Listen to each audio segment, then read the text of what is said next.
I will turn this over to Kim. Nope, I can share them. Okay, thank you. You got it. All I'm right. gonna stand up here so y'all can see me. And we also have Sherry on our panel. So I do have this. Sherry serves as a breast oncology patient navigator at the Stephanie Spielman Comprehensive Breast Center as part of the James Center for Cancer Health Equity Patient Navigation Team. She's a member of the Academy of Oncology Nurse and Patient Navigators, also known as AONN. She serves on the AONN Policy and Advocacy Committee as a co-leader of the Central Ohio Local Navigation Network. She is certified as an oncology patient navigator, certified generalist, and Sherry's focus is on supporting and navigating patients with breast cancer through coordination of breast care and other healthcare services. She also helps patients in underserved areas gain access to vital cancer screenings, ensuring timely cancer diagnosis and care, and working to remove barriers related to social determinants of health. She also connects patients with a cancer diagnosis to the many support resources in the OSUCC, James, which is the Ohio State University Cancer Center. She proudly advocates for all patients and is currently pursuing her master's in social work from the Ohio State. So, I know that when we, and I'm going to sit down after I ask this question, but I know that the topic of this is, yeah, can you all hear me okay? No, let's see, we probably do need a mic. Yeah. Okay, I'll grab one for you. Thank you. No problem. Let me put your slide up for you. You can Go up into Is that mic working? Yeah. You can just walk up to the podium. Okay. You want us to do that and just walk her to the podium? Whatever's easier for you guys. We can be flexible. So I know that as we sat down and talked and prepared for this panel, we all just started talking about disparities in cancer care. And what happened was we all started talking about it from a different perspective. So we thought that we would level set with this first question based on our different positions here. What does cancer disparities mean to each individual in their role? And Holly, if you don't mind, we'll start with you. Thank you, Kim. So disparities in cancer care definitely means, to me, these are factors that lead to those health inequities, right? Such as poverty, socioeconomic factors, lack of trust in medical care, in doctors. And so we know that these barriers also tend to really impact the optimal health of patients, no matter where they're at, but especially cancer patients. So in practice, I've really seen cancer disparities the main driver of poor health outcomes. So it's really up to us to start removing those disparities in order to have optimal health for the patients. Sure. So hello, good morning everyone. I'm Tiffany Avery, I'm a medical oncologist. To me, disparities is just simply differences in outcomes, okay? I give chemotherapy to people who are diagnosed with cancer for a living. I'm the doctor that no one wants to ever meet in a professional setting. And you know that going into it, and I'm okay with that. When a patient gets to me, what they're thinking in the back of their mind, whether they ask it outright or they don't, is, am I gonna make it? Am I gonna be okay? And how am I gonna do with this? The doctor side of me knows there are biologic factors, right? What kind of cancer it is, what stage it is, et cetera, but there's also other stuff that impacts how a patient is going to do with a particular cancer, such as how much money do you have? How much access do you have to resources, and what resources do you have access to? Where do you live? What's your zip code? Are you in a rural place? You're in an urban place? What race are you? How old are you? In the back of my mind, I know that if I'm gonna give them the best answer to my ability, I gotta put all that together, and that doesn't sit right with me, right? I'm a purist. I'm a medical oncologist. I like a good targeted mutation and a new drug as much as the next oncologist, right? But if every patient isn't able to benefit the same from those advances, we've missed it. And so that's what it means to me, and that's why I'm here. Thanks. Thanks, Taking a step further, what Dr. Avery said, I am a non-clinical patient navigator, so I am working with patients, the unreachable patients. So disparities to me is disparate populations. How do we reach the unreachable patients? How do we get to populations who we know have disparate outcomes, but who, because of fear, distrustworthiness, just not knowing what they don't know, how do we reach them so that we can help affect the outcomes and help close those lines within the disparities? So that's what I think of when I think of disparities. Thank you, Sherry. So we're going to move on to a next line of questions. I'm going to ask each one of the panelists a different question that's specific to their role and their education. And so, Holly, my first question is to you. You have been an oncology nurse for the better part of your career, and so you've been on those front lines with oncology patients, but now you sit as the Chief Clinical Officer of Jasper Health. And so I'm curious to know how are you weaving in technology? How has technology enhanced your ability to close those gaps in care? How have you taken what you've done in your role and in your career and now weaving in technology into that? So we'd like to hear about that. Great question. So for technology, the solutions are out there, right? But you have to make sure, in order to have a technology solution that's going to impact cancer disparities, you have to have a solution that really, provides patient advocacy, patient engagement, satisfaction, and also care coordination all in one. Right? It can't just address one and not the other.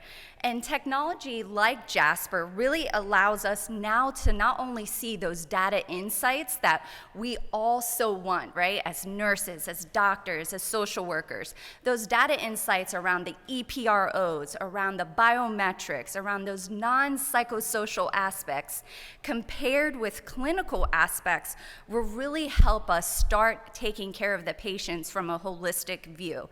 So we all know traditional cancer care, right, often does not put an emphasis on addressing these factors, right? It's very much, here's the clinical picture, but there's so much more happening with these patients outside of the illness itself.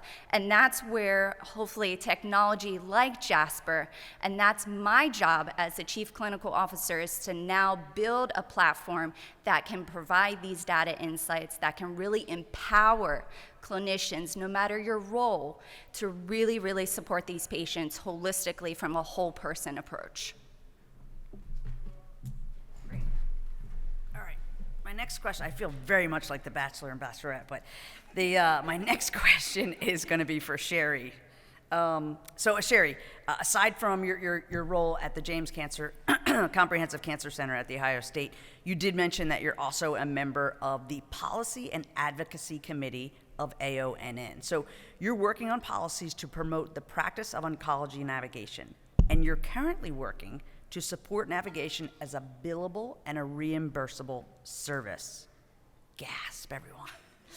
So tell me about this novel approach, this novel idea. We all understand, I think, what value navigation in oncology brings to the member and the system, yet it's still not a reimbursable service. So tell us about the progress that you're making in the policy and advocacy space. Thanks, Kim. We all know progress when it comes to anything in large health systems or in large governmental systems is slow. So our progress is very slow. However, navigation for the most part in many large organizations is still grant funded. So there's not any kind of through line for many organizations. It's specific to whatever it is within your organization, wherever your grants fall. So there are national standards of navigation. AONN worked with the National Navigation Roundtable, Cancer Support Community, and everything to get those set so that we all know what we should be doing. However, because so many things are still grant funded, because our work is not billable, there are not a lot of navigators in large health systems. At the OSU James, there are 5 of us for the entire James Cancer Center. That's not nearly enough. That's not nearly enough for my one clinic at the breast center. We could have 5 in every clinic. And basically, we want to work to the top of our scope of practice so that the social workers can work to the top of their scope of practice, so that the nurse navigators can work to the top of their scope of practice. But social workers, clinical social workers, nurse navigators don't have 2 hours to sit with a patient to determine what type of grant funding they could get to help with their financial toxicity, how we can find transportation that goes out to rural communities where there is no Lyft, there is no Uber, there are no opportunities for them to get to things aside from screening or cancer treatment. If you have someone who has, a mammogram with something questionable and they have to be monitored every 6 months for however long it is, there is no transportation option for them.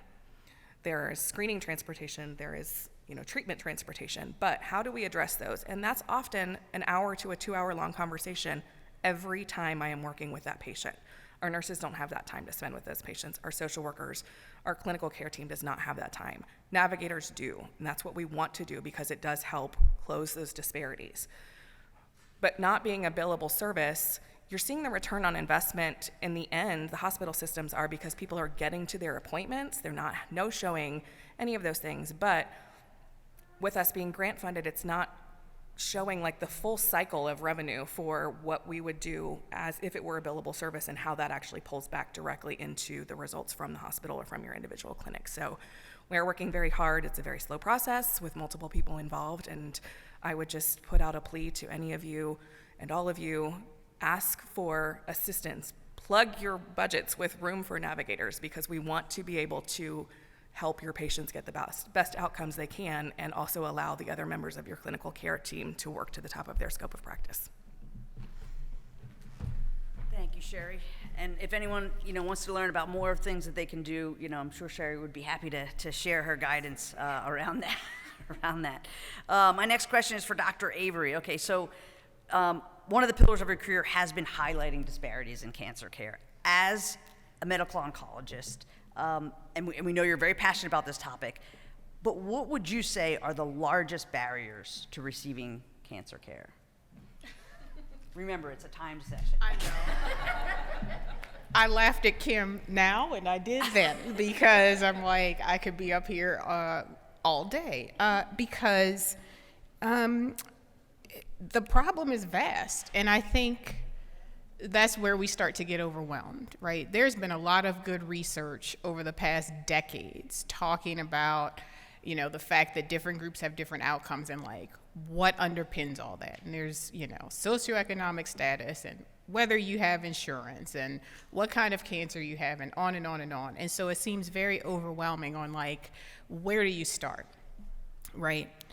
For me, one of the big things is access, but maybe not in the way that you think I'm gonna say or are used to hearing about it. So there's access in terms of like, yes, you have to be getting your timely screening so that if you're diagnosed, you get an earlier diagnosis and you have a better chance at survival. But then there's access in terms of like, how do we support a patient once they're diagnosed with cancer? And this is what I mean. First of all, that person has to get the right treatment for their cancer, but also they have to get treated on schedule and they have to complete that treatment. And when that doesn't happen, the literature bears out that those patients do not have the same outcomes and have higher recurrences than patients who were able to complete a full course of treatment on time.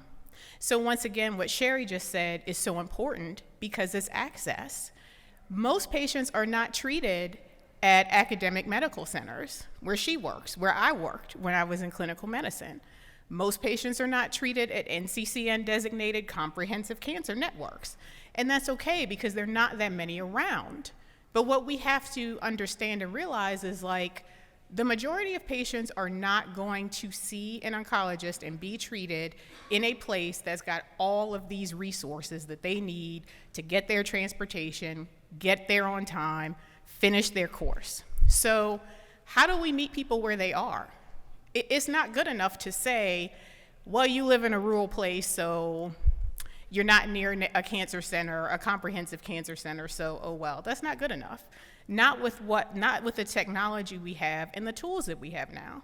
So to me, it is about access, but it is about meeting patients where they are and understanding how to leverage and harness, all of these wonderful innovations to do that. All right. Excellent. So we're going to wrap this up. I know we started late, but I just have one question for the rest of the panel, for the three panelists. And so, you know, your roles, your jobs, your careers are a career of passion. They've all had a calling.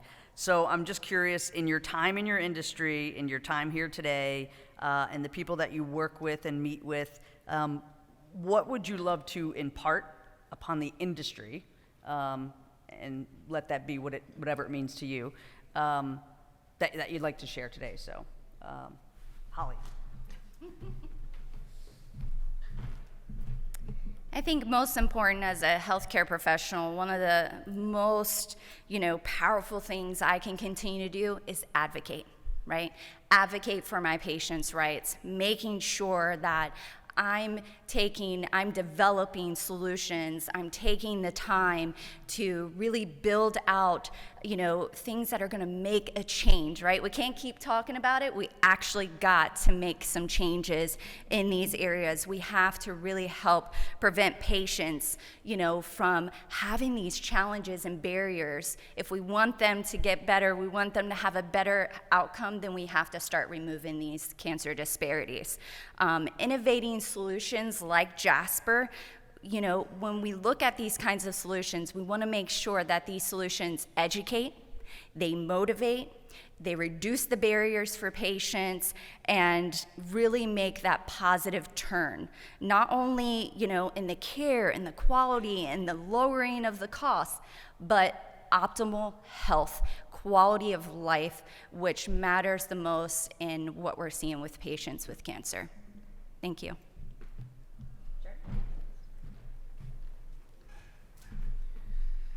So I think, especially in light of the elections happening earlier this week, I think my biggest thing that I would want to say is this is not a political issue. This is a people issue. I just want my patients to have better outcomes. There is a positive economic impact when we cover people early, when we treat people early.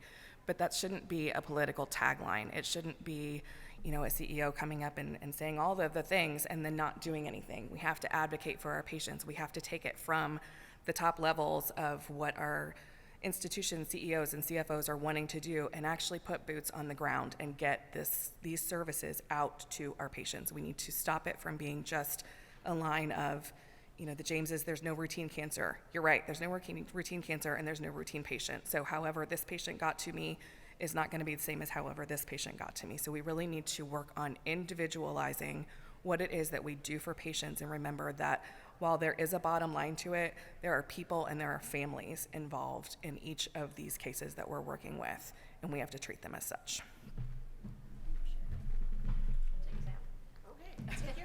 Take us home. To me, I think we're really at a turning point in addressing disparities. When COVID hit, there was all this publicity and all of these articles about disparities and gasp, there are disparities. And I'm like, okay, we've been talking about this for, the entire time that I've been in Cancer Fellowship now, and the data's been there for decades. And so I think what COVID did was really put that at the front of people's minds, to understand that they do exist. So I think we're at the point now where, we still can do studies that say, hey, here are the differences, here they are, but we need to start thinking proactively when we're building technology, when we're building systems, to say, we know already about some of this stuff. We know about zip code, we know about rural versus urban, we know about these things. So let's plan that in as we move forward instead of introducing a new technology or something new and just doing it how we've done it. And then 10 years ago, we're going to do a paper that says, hey, look, these people did worse than these people. And it's like, yeah, okay, we could have expected that, right? And so for me, I think what I want to impart is just to start building this in as we move new products and start moving forward. So Jordan, I don't know where we are on time, but we got 3 minutes. How many questions can we get in 3 minutes? Let's go. Seriously, any questions? Yes, sir.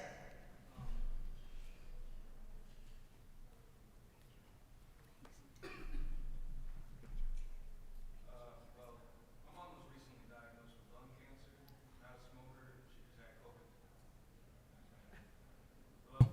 Same? Yeah, my mom was recently diagnosed with lung cancer. So she's not a smoker, she just had COVID last year, and that's what they were saying, like, kind of led to it. Just wanted to know if you guys know any information about the connection between COVID and lung cancer. I'm going to refer to the doctor in the house. So not as of yet, not that I'm aware of. There are, lung cancers that happen in non-smokers. In fact, there are certain types of lung cancers that are more common in non-smokers than in smokers. And so it's an interesting point you bring up about lung cancer because, and you said she's a non-smoker because there's this stigma with lung cancer patients of like, oh, were they a smoker? And then it's like, if they were, okay, then, almost this like, well, they got what they got, which is terrible. But, so there's nothing that I know about right now offhand, but just to say that it's actually not uncommon to get lung cancer as a non-smoker. Understandably. So, Still, the information you guys gave is very helpful, so thank you. yeah. Sorry to hear about your mom. Any other questions? We'll be around. You want to have lunch with us? Yeah. You want to say something? I just want to say, if your mom needs support, reach out to Jasper. That's what we're here for, to help her along this journey, and even you as a caregiver. So please feel free to reach out to us. It's free. And my care coaches are there to support along this journey. So do not hesitate to reach out. So Definitely. Thank you. you're very welcome. All right. Thank you so much, ladies. That was such wonderful information. Thank you for everything that you all do. If you guys have questions or want to connect with them, you ladies will be around for the rest of the event? Yes. Great. So maybe try and connect with them at lunch or try and catch them around the event, but these are some. Oh, okay. And then visit the Jasper booth in one of the rooms that we have here. Yep. All righty. Thank you, ladies. Thank you, Jordan.